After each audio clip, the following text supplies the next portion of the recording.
There's an all-new 2024 Hyundai Kona. I'm Tom Voelk for the Seattle International Auto Show, and this is kind of a big deal.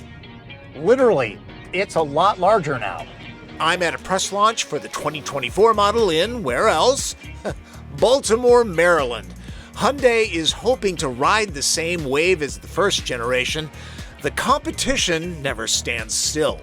Kona competitors include Honda HR-V, Chevy Trailblazer, and Subaru Crosstrek, to name a few.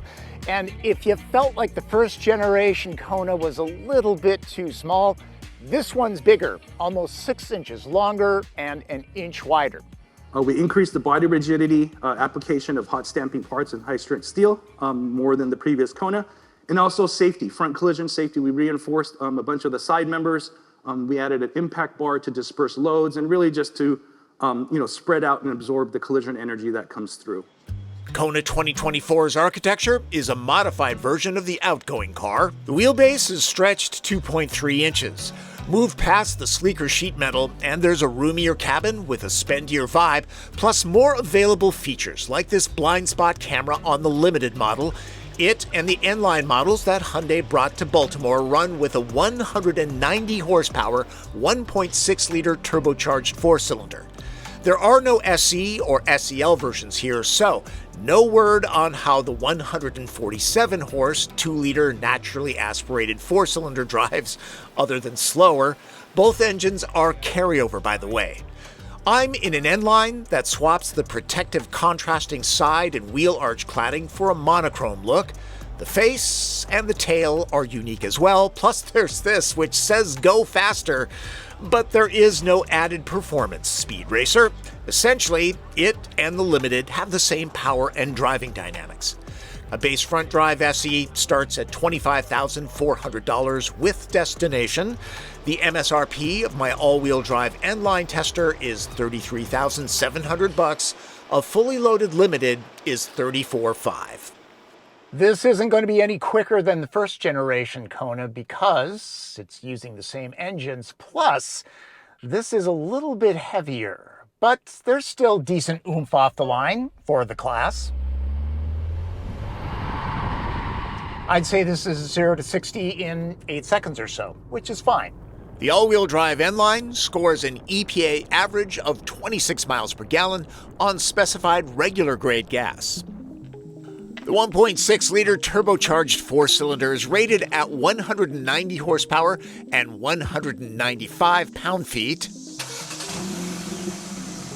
Torque starts low in the rev range, always a good thing.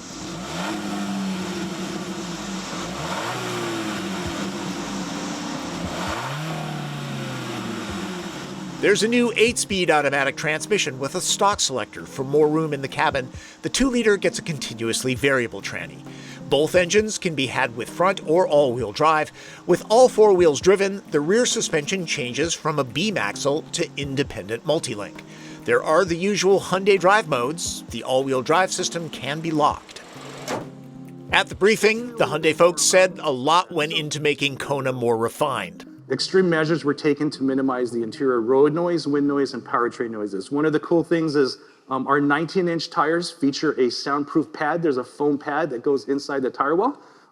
Several under pads that we've done, rear suspension bushings that we've applied to help with road noise.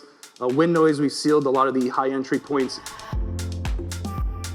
So, my take, after 50 miles, a friend of mine has a first generation Kona and she does complain about the road noise.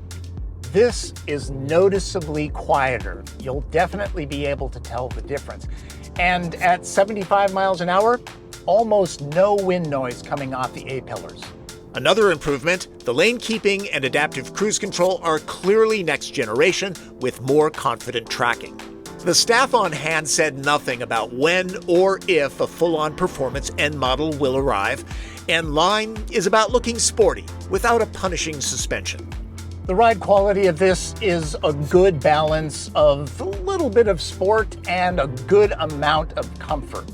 And remember, the all-wheel drive version has a different suspension setup. Its independent rear should offer some sophistication over the front-wheel drive's beam axle, keep that in mind. Visibility is decent. It seems like there's more glass now. In all aspects, the new Kona is a better driving vehicle. The interior isn't just more hushed, it looks better too. Horizontal lines make it look wider. Materials have interesting textures. Even down below, the plastics keep the quality up.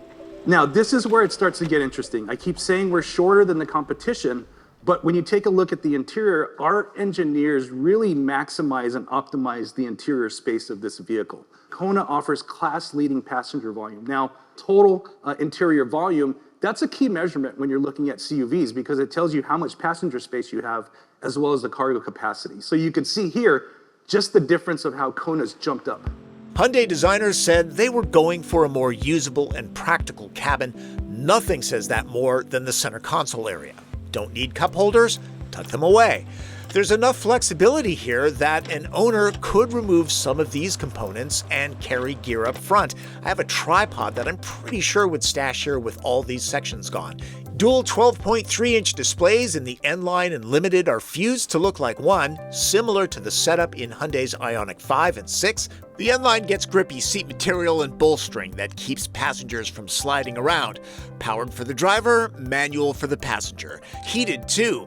It also gets red accents here, here, and here. The 8-speaker Bose system sounds pretty good. The user interface that will improve with OTA updates is solid with good layout and response. In some ways, it resembles what you'd find in a Genesis vehicle. There are the right amount of hard buttons, not everything's been shipped off to the screen, and that's dual zone climate control, kids. This section can be used to prop a phone up. Chances are owners will use the Qi charge pad. An update will make Android Auto and Apple CarPlay wireless on all models. A bigger Kona means more room in the back seat now. The carpool gang will really appreciate that. Headroom is decent, same with knee, leg, and foot room. I can tuck my Nikes under the chair, and the cushion is high enough so that thigh support is pretty good. There's a place for a bottle of water. There are now vents back here and places for folks to charge their phone. Part of the extra room back here comes from using high-strength steel in these seats, making them 30% thinner. Nice that there are a couple extra cup holders here. Hyundai could have saved money by not putting that in. For a smaller vehicle, the back seat is fairly roomy. There really isn't anything to complain about here. The outgoing Kona had 19 cubic feet of storage space, not loads of room. That's grown substantially to over 25 cubes. Privacy covers help keep valuables out of sight, but usually they don't store well in the car, especially hard ones like this. I find this touch absolutely brilliant, and I've not seen the storage method on any other car. Hooks and tie downs too. Nice. It helps that the floor is dual level and what's this? A spare tire? That's standard on all-wheel drive Konas. Front-wheel drive models get a repair kit. Even for smaller owners, dropping the backs won't be a reach. I don't expect 40-20-40 splits on budget-priced vehicles. And this, folks, is nearly 64 cubic feet of space to fill. That's excellent in class. In early 2024, there will be a fully electric version with a choice of battery packs. The top estimated range is 260 miles. The second-generation Kona gets extra refinement and room. It's a very competitive compact crossover. Surf on down to a local Hyundai showroom for a test drive. For the Seattle International Auto Show, I'm Tom Voelk.